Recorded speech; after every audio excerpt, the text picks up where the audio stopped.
Hey everyone, Happy New Year, and we want to say Happy New Year and welcome to the very first Radiotopia Presents of 2024. It's a series that we are truly excited about. It's called Shocking, Heartbreaking, Transformative. Now, this is from documentarian Jess Shane, who put out an open call on Craigslist and then worked with 4 strangers to explore the standard rules that documentarians and journalists use to tell their subject stories. So the series gets into all sorts of questions about what happens when people's real lives are collected, edited, and consumed. The show pulls back the curtain on what goes on behind the scenes of your favorite nonfiction shows.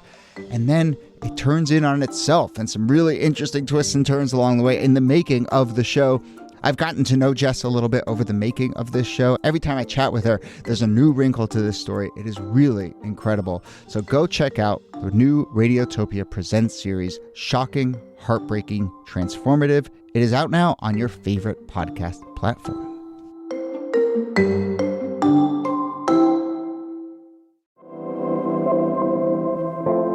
Hello and welcome to This Day in Esoteric Political History from Radiotopia. My name is Jody Avergan. This day, October 20th, 1947, a congressional committee led by J. Parnell Thomas begins investigating communist influence in Hollywood.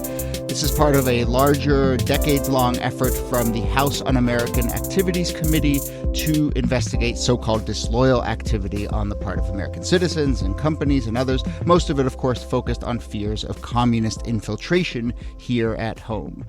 It was formally turning its focus to Hollywood, so we will turn our focus to that. And actually the first time we've talked about the Red Scare on this podcast, which is sort of surprising to me. But here, as always, is Nicole Hemmer of Columbia. Hello, Nikki. We did talk about those bomb shelters, which feels a little Red Scare-ish, but I'm excited to get right into this. Yeah. Hey, Jody. Yeah, so maybe our first time talking specifically about HUAC. But yes, and here as our special guest, we are very excited to welcome Will Hitchcock, Professor of History at the University of Virginia. Hello, Will. Hi, Jody. Hi, Nikki. And we should disclose listeners right off the bat that Will has a great new podcast. It's called Democracy in Danger. We're also running some spots for that. These have nothing to do with each other. I get these ads. I read them every once in a while. And then Nikki suggested Will as a guest, but we're going to disclose that, right? We're not in front of a congressional committee, but, we are nevertheless want to be truthful with the American public, right? I was going to sell it as a nefarious underground conspiracy, but okay. We'll see what the hearings reveal. You will be the J. Parnell Thomas of this podcast, I see. Let the unmasking begin. Yes, okay. So there's 2 surprising things in reading up on this that I noticed right off the bat. One sort of small and one a little, one I think gets at some bigger things. But the smaller one is, I've always thought of this as the House Un-American Activities Committee, HUAC. But Will, the formal name is the House Committee on Un-American Activities, is that right? But just HUAC doesn't have as good of an acronym? Is that basically the case? Doesn't sound quite as good rolling off the tongue. And HUAC is one of those words that just, it rings down the ages. So most people who don't really even know what happened in HUAC know right. That HUAC is a bad thing. Yeah, and I guess that kind of leads me to the other thing that was surprising to me, which is I think of these hearings, and certainly people think of McCarthy, and we'll get into, how McCarthy came pretty late in this process. But, you look, and this is a committee that ran, depending on how you count, from the early 30s into the mid 70s. And I don't think most people feel like this is something that ran that long. Yeah, no, it's absolutely crucial to locate the origins of HUAC in the 30s, because we think of it as a Cold War thing. And of course, people associate Joe McCarthy with HUAC. Don't do that, because Joe McCarthy was a senator.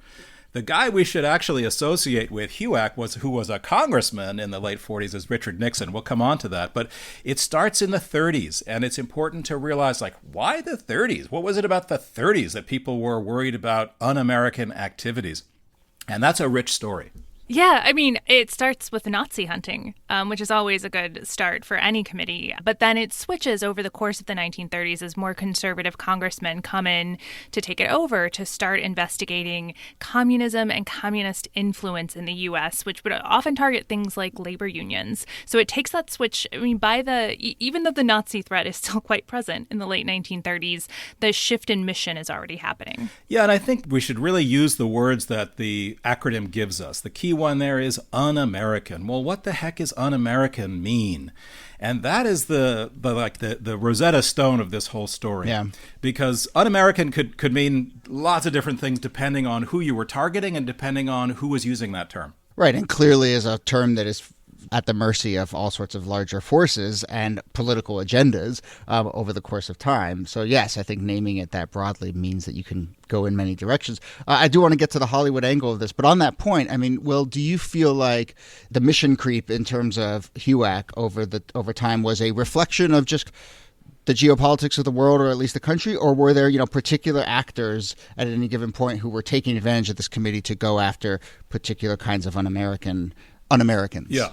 Well, it is true that HUAC gets its start initially by probing into foreign propaganda agents that are active in the United States. In particular, the Germans and the Italians were actually spreading propaganda inside the United States, saying nice things about fascism. But that was a relatively small bore problem, and very quickly the House Un-American Activities Committee became the principal site for going after labor unions that were seen as having been penetrated by communists or socialists. And of course, that was not a new problem in the 30s. That had been going on since before the First World War. It was going on after the First World War. There was a Red Scare in the 19-teens that was focused on labor organizing. So, Congress, their corporate interests, large-scale media were a little bit anxious about the prospect that left-wing radicals might be operating in the United States inside institutions like labor unions, inside the media. And so the Congress held a lot of hearings, some of which, were kind of airy and didn't find much, but every now and then you find just a little nugget, and then you can keep on going and keep on going. So long before we get to the Cold War, the Congress is not only holding hearings, but passing laws. 1940, the Smith Act, that's a crucial one because that's a moment when the Congress says it is illegal to teach or to advocate the overthrow of the United States government. And, you're thinking, wait a minute, that's just like standing up on a street corner and saying what I think. Surely that's American. The Congress said, nope, it isn't. Overthrowing the government or talking about it is illegal. So right from the beginning, even before we get to the Cold War, there's a sense that communists are playing by dirty rules, and we have to fight back with equally powerful tools against them.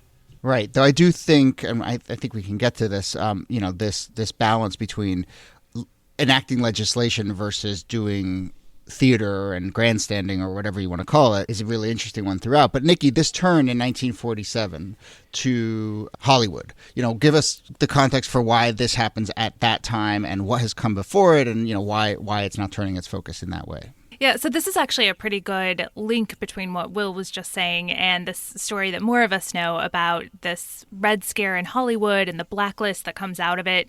Primarily, it's people who are involved in the unions in Hollywood who are being targeted. And that's why you get these conflicts between people like Walt Disney and union leaders, between Ronald Reagan, who had been the head of the Screen Actors Guild. And there's a real split that emerges in Hollywood between those who are trying to root out both communist influence and left-wing labor influence, and those who are trying to protect their corporate interests in Hollywood. And that sort of boils over into this Red Scare that's made even more potent because by the 1940s, there's this fear of communist brainwashing. And people begin to believe that that's something that can happen through movies, that they can pack them with these subliminal messages and they can turn American communist without Americans ever consenting to it. Yeah. But that point about how there's a labor dispute sort of in this is again a reminder. We've talked about this on the show that like often, just the smaller, like you sometimes have to look inside the world that we're discussing and say like, what, a big part of this may have just been about Walt Disney having a labor dispute with his workers. And then it gets wrapped into these much bigger, higher minded, geopolitical things. But, it's a very sort of tactile thing at the heart of all this. Yeah, but there's also one other tactile thing, which is the little kernel of truth that every conspiracy theory needs to actually kind of amplify. So there were a couple communists in the U.S. government, and they were, in fact, people who had fallen under the sway of communism, mostly in the 1930s, out of idealism, out of a sense like, hey, the communists are fighting the Nazis. The communists want change. They want equality. They want racial justice. That sounds pretty good to me. Lots of people from the art world, from the movie industry, from literary and poetry circles joined or at least sympathized with the communist movement. So later, in 1947, 48, a few nuggets are starting to be revealed in the public, like, oh, well, it turns out the Manhattan Project was in fact penetrated by a Soviet spy ring.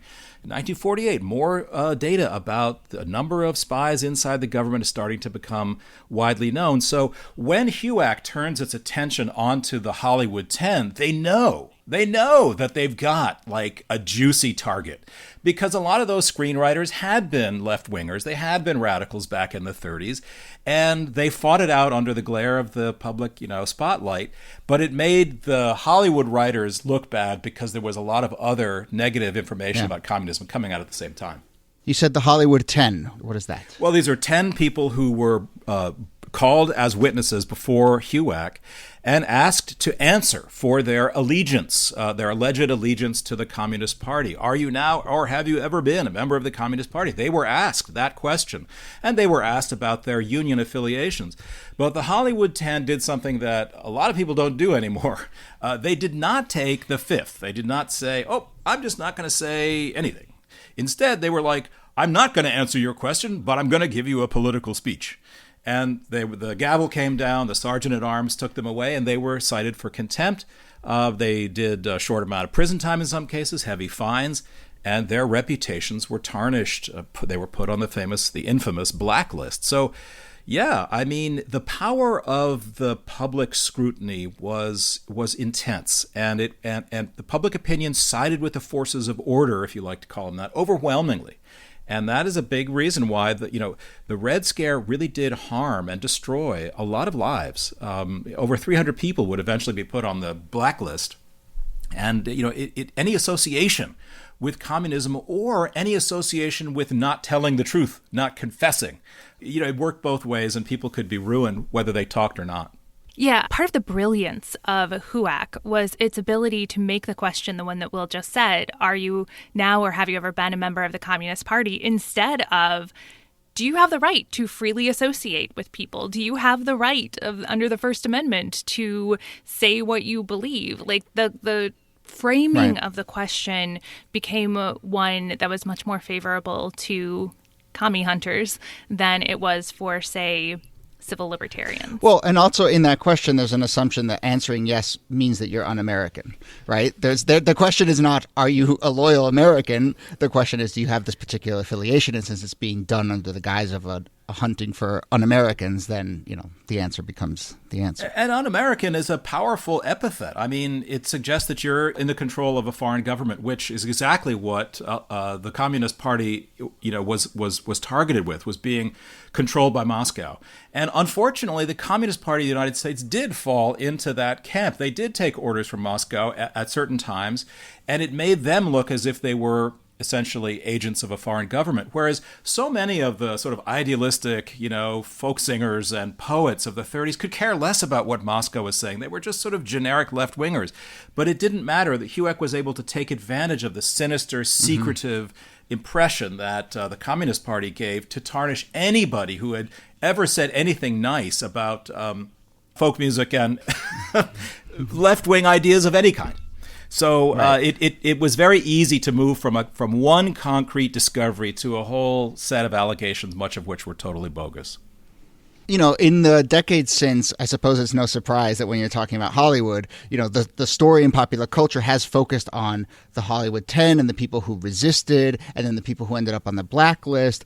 But, put that in context. I mean, there were people who gave up information, right? There were people who came before this committee and were browbeaten into disclosing maybe formal ties or just saying what the committee wanted to hear? Yeah, I mean, there were people like Edward Dmytryk, who was called in front of HUAC and not only admits that he had been a member of the Communist Party, but he names names. That was the other big part of these kinds of red hunts, which is you not only have to confess your own membership, but you have to give up other people. And while lots of people resisted that, other people didn't. And they pointed the finger at others who they had worked with in an earlier era, often in the 1930s and 1940s. And then, of course, again, there were the people who we're on the other side of this in Hollywood as well. There are people like Ronald Reagan who are happily naming names, not because they were members of the Communist Party, but because they were on the other side politically. One name in this story we should touch on is Elia Kazan, because he's a figure kind of notorious in this story. He does name names, but he's also a great film director. So what should the popular culture do with a figure like that? Well, he came under a lot of heat for the rest of his career because of his willingness to finger other fellow travelers. But he also made a great movie called All on the Waterfront in 1954 that basically was a little bit of a metaphor, a kind of a story about what it's like to stand up to the bullies, stand up to the mob on the waterfront. That movie is thought to be one of the greatest movies of the 50s, if not of the post-war era. And Kazan, was finally honored for it, even though Hollywood had to sort of swallow this long, difficult history about his role in all this. So fascinating sort of way in which the circle has been complete, recognizing artistic creativity even by those who are on the wrong side of this moral issue. A resonant topic. Yeah, seriously. Can you separate the art from the artist is certainly a big question these days as well. So let's do a couple more names here, and then also, a little bit of wrapping up. We mentioned how HUAC went into the 70s. We haven't mentioned McCarthy. When does he come onto the scene, and why is the story of HUAC so tied to him when a lot of this happened before he was even part of it? So McCarthy shows up in 1950 in West Virginia with a list of names in his hands and says, I have here in my hands the names of known communists in the federal government. And so McCarthy becomes this big national figure by seizing this media moment and then carrying it on to hearings in the Senate. And people not really distinguishing between the Senate and the House is how all of this kind of becomes conflated, even though McCarthy not only is not a member of HUAC, but it comes along a little bit later.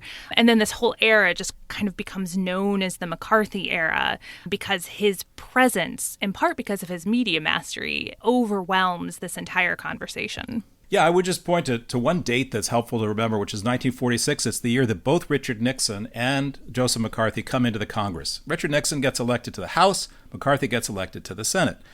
And it's Nixon who joins the HUAC committee, and it's Nixon who uses that committee to participate in the unmasking of secret communists, the most famous of which was Alger Hiss, who was alleged to be a communist spy who had worked for Franklin Roosevelt. And Nixon plays a big role in proving that Hiss actually passed secrets to the Soviets. Now, that's 1946, 1948, and then Joseph McCarthy comes along and he learns the lessons of Nixon and says, whoa, that guy's like making his career by red hunting. I'm going to copy him. And so 1950, the Wheeling, West Virginia speech, there's McCarthy saying, I've got the names too. Look over here. And sure enough, the media rushes over and a star is born. And so, Niki's right. McCarthy manipulates the media brilliantly. Yeah. And that's a big part of how he is able to sort of constantly, he throws out a little bomb in the street, then runs to the other side of the street and throws out another one, and the media constantly is searching, where's the next one coming from? So he's able to keep everyone on the tip of their toes, waiting for the next bombshell to come, and he's only too happy to keep on throwing them out. And one specific, I should have asked this earlier, but that specific question, are you now or have you ever been a member of the Communist Party of the United States? We so associate that with McCarthy, but people were asking that before he came along, apparently, right? That was just the standard question for anyone who was running the committee? It was known that this would be a question posed to witnesses before HUAC, and it was purposeful that it was repeated in this prosecutorial manner, because they sometimes called it the $64 question. Like, boom, are you going to be able to answer this? And if the answer was yes, you were guilty. If the answer was no, that they already knew the answer was yes, so you were doubly guilty. So it was a kind of a double jeopardy. But no, that was a question that we associate with, I would say, wrongful abuse of power. Essentially, the abuse of the privilege of the committees in both the House and Senate to investigate wrongdoing. In the House and in the Senate, they abuse their power to investigate people, and they accuse them of things that either they already knew they were guilty of, so they were just trying to embarrass them, or they were just going on fishing expeditions. And I think this is one of the lessons that we still deal with, which is that the Congress has the power to investigate, but they also have the power to embarrass and to humiliate and to ruin people's lives just by putting them in front of the camera and forcing them to be humbled by their past. one last thing, Niki, and then I want to get some sort of bigger thoughts about what this all means. But we said it goes until 1975. So these fishing expeditions, this ability to bring people in front of the committee, goes all the way into the mid-70s? Yeah, it's a powerful committee, and it retains that power all the way through the Vietnam War. And so you can imagine if you have a House Un-American Activities Committee, the late 1960s is kind of a feeding frenzy, right? There are all of these anti-war activists. There are all of these civil rights activists who were often accused of being communist. And so things like war protesters were being called in front of this committee. The issue was that by the late 1960s and early 1970s, a lot of Americans were losing their taste for these kinds of investigations. Yeah. I mean, it is so remarkable. I mean, I'm looking at a list of House committees, right? And all of them are so sort of prosaic. They're about a particular industry or they are about a particular region. I mean, it does feel totally out of the norm to have something that is about an idea. Well, you're absolutely right. It is out of the norm. And as a matter of fact, HUAC is toxic, has a bad identity. Nobody would want to be on the House Un-American Activities Committee. But remember that Joseph McCarthy wasn't on HUAC. He was on his own committee, the Government Operations Committee. So that sounds pretty anodyne. You don't need to have a name of your committee if you can name the whole era after yourself. And that's what Joseph McCarthy was able to do. Right. And we often see committees that have these more anodyne names sort of get hijacked for other purposes. But it's just so funny to look at all the list of these names and, So as we wrap up, I mean, this is a very big question, but I'm curious, where your thoughts are in terms of the notion of un-American and how we think of that now. I mean, it seems to me like we hear the word treason a lot more than we hear necessarily the phrase un-American. But how does this fit into the modern conversation? Yeah, I mean, one of the things that we've learned in this 2020 election campaign is that socialism is still an incredibly loaded epithet politically. If you can somehow figure out how to label your opponent socialist, it opens the door to the notion that they're basically not American. They want to abolish capitalism. They must be against private property. Why they might even be in the pay of a foreign government. That's all un-American. Maybe they're even atheists, so they don't want to have religion. I mean, it's a gateway. It's a gateway insult into a whole set of fears that are very latent but very powerful in American life. Basically, if you lean too far to the left, you're clearly somehow turning your back on the United States. And that whole suite of issues that Will just pointed to in the negative gives you a definition of what it means to be an American, and that is capitalist and Christian, patriotic in very sort of ostensible, showy ways. I think that idea of patriotism has come under challenge more in the last 50 years, but especially in the period that we're talking about, the 1940s and 1950s, there was a kind of oppressive patriotism, and what it meant to be an American did mean to conform to a lot of those ideas. All right, we're going to leave it there. I want to throw in one also on this day. You can say something or not, but it is worth noting that on this day in 1973 was the so-called Saturday Night Massacre, when Nixon abolished the office of Watergate Special Prosecutor Archibald Cox. I feel like we've had several night massacres over the last few years. We had a Thursday night one. I think there was another mini Saturday night one. But, we do like to mark these also on this day. We certainly could have done an episode about that. Hey, he got his start on HUAC. Yes, exactly. All right, we're going to leave it there. Nicole Hemmer, thanks to you as always. Thank you, Jody. And Will Hitchcock of the University of Virginia, thanks to you. And you're going to be back for one more episode after this. So we'll see you then. Thanks so much. Great. This Day in Esoteric Political History is a proud member of the Radiotopia network from PRX. Our producer and researcher is Jacob Feldman. Our other producer is Brittany Brown. My name is Jody Avirgan. Thanks again for listening, and we'll see you soon. Asking the question now, are you or have you ever been a member of the Communist Party? I believe I have the right to be confronted with any evidence which supports this question. I should like to see what you have. Oh, well, you would. Yes. Well, you will pretty soon.